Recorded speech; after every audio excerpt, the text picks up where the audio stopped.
देखिए, राहुल गांधी जी का ये ट्वीट और ये लेख की मुझे अपेक्षा थी, पर चुनाव के नतीजों के बाद इस बार चुनाव की घोषणा के पहले ही राहुल गांधी जी सरेंडर हो गए हैं। जिसे सरेंडर कहते हैं ना, बिहार के लोगों के सामने वो हो गए हैं, क्योंकि वो चुनाव लड़ने की पोजीशन में भी नहीं है। कांग्रेस के पास और राजद के पास चुनाव में उतारने के लिए प्रत्याशियों का अकाल पड़ा हुआ है। इसलिए वो अपनी हार का अभी से ही पूरा ड्रामा बना रहे हैं कि भाई हार का ठीकरा किस पे फोड़ेंगे। तो अब वो बार बार ईसीआई के ऊपर दोष देते हैं, पर हमेशा चुनाव नतीजों के बाद मेरा राहुल गांधी जी से एक ही सवाल है, ये कर्नाटक में ईवीएम मैच फिक्सिंग क्यों नहीं हुई थी? झारखंड में ये मैच फिक्सिंग आपने करी थी क्या? मैच फिक्सिंग वहां पे राहुल गांधी, आपने झारखंड में मैच फिक्सिंग की थी क्या? आपकी 99 सीटें मैच फिक्सिंग से आई थी क्या? देश ये जानना चाहता है। और कमजोर छात्र हमेशा परीक्षा से पहले सरेंडर हो जाता है।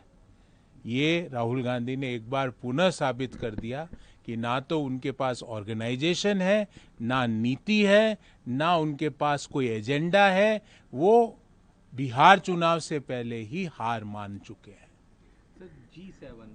जब G7 का इनविटेशन 2-4 दिन लेट हो गया था, तो विपक्ष के नेताओं ने और दलों ने हजारों किलो मिठाई बांट दी, क्योंकि विपक्ष का एक ही एजेंडा है कि भारत जहां पे पीछे होता है विपक्ष को मजा आता है।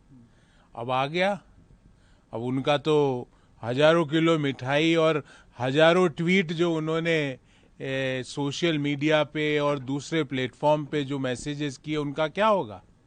देखिए, भारत आज की तारीख में दुनिया का एकमात्र देश है जो 7% जीडीपी से ग्रो करने की ताकत रखता है और 3%, 3.25% इन्फ्लेशन पर खड़ा है। इसलिए दुनिया का कोई भी ग्रुप भारत की ताकत को इग्नोर नहीं कर सकता। दुनिया की चौथी बड़ी आर्थिक महाशक्ति हम बन चुके हैं। तीसरी बड़ी आर्थिक महाशक्ति अगले साल बनने जा रहे हैं। इसलिए कोई भी ग्रुप, कोई भी देश, कोई भी आइडियोलॉजी भारत को पीछे नहीं रख सकती। सिर्फ भारत के विपक्ष के कुछ नेता भारत को पीछे रखवाना चाहते हैं। पता नहीं उनका क्या एजेंडा है इससे। बिल्कुल। और पाकिस्तान एक आतंकवाद की जननी है। दुनिया में कहीं भी आतंकवाद होता है तो उसके तार पाकिस्तान से जुड़े हुए होते हैं। ये दुनिया ने और भारत ने दुनिया को बारंबार बताया और दिखाया है, और प्रूफ के साथ दिखाया है। और जिस तरह से भारत ने इस बार आतंकवाद के ऊपर हमला किया, जिस तरह से पाकिस्तान में जो आतंकवाद के आका बैठे थे उनके ऊपर हमला किया, दुनिया की सारी बड़ी आर्थिक महाशक्तियों को, बड़े देशों को एकत्रित होकर पाकिस्तान जैसे मुल्क का बहिष्कार करना चाहिए। और उसे दुनिया की कोई भी मल्टीलेटरल एजेंसी 1 रुपया भी चंदा देती है तो आतंकवाद को बढ़ावा पाकिस्तान देगा, क्योंकि वहां पे ना तो शिक्षा पे इन्वेस्टमेंट है, ना रोजगार पर है, ना इंफ्रास्ट्रक्चर पे है, ना ह्यूमन डेवलपमेंट इंडेक्स पे है, ना क्वालिटी ऑफ लाइफ पे है। वो सारा पैसा आतंकवाद को बढ़ाने में लग जाता है। देखिए, पाकिस्तान के पास खुद का तो कुछ R&D है ही नहीं ना। हमने कल देखा कि जब भारत ने जम्मू कश्मीर में दुनिया का सबसे बड़ा आर्क ब्रिज बनाया और CG ट्रेन शुरू हो गई कश्मीर तक, उस समय हमने एक और तस्वीर देखी जो पाकिस्तान का जो एरिया है वहाँ पर किस तरह से चीज़ें खराब हो रही है, वहाँ किस तरह से एक एक गिलास, दो दो गिलास पानी के लिए लोग मोहताज हो रहे हैं। तो पाकिस्तान के पास कुछ भी नहीं है सिवाय आतंकवाद को पनपाने के। और ना उनके पास डिफेंस का कोई, क्योंकि डिफेंस के लिए R&D लगती है, रिसर्च लगती है, साइंस लगती है, टेक्नोलॉजी लगती है। उनके पास कुछ नहीं है, उनके पास सिर्फ आतंकवाद है। देखिए, इस्तीफा होना चाहिए कर्नाटक के गृह मंत्री का, पहला। दूसरा, इस्तीफा होना चाहिए कर्नाटक के उप मुख्यमंत्री का, जो निर्लजता से अंदर जश्न मना रहा था और बाहर लोग मरे जा रहे थे। उनका इस्तीफा होना चाहिए। तीसरा, इस्तीफा होना चाहिए कर्नाटक के मुख्यमंत्री का, क्योंकि उनको पता ही नहीं कि इतना बड़ा आयोजन हो रहा है और वो काम पे लगे हुए हैं।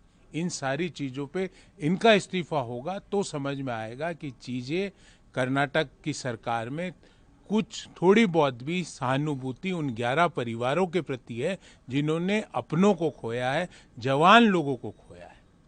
गरीबी दर के जो आंकड़े, देखिए, जो वर्ल्ड बैंक की रिपोर्ट आई है कि जो एक्सट्रीम पॉवर्टी है वो अब भारत में लगभग 5% रह गई है।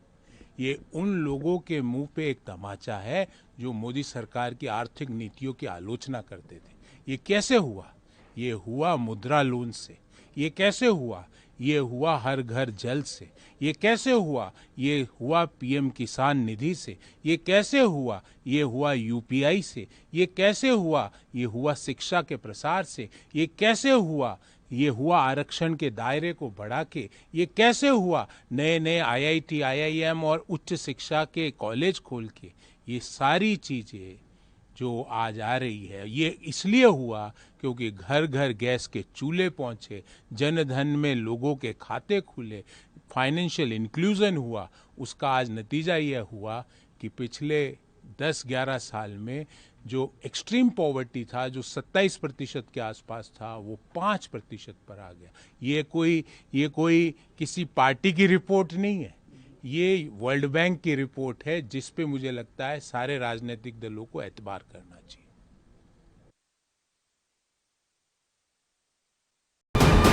वीके न्यूज, राष्ट्र के नाम।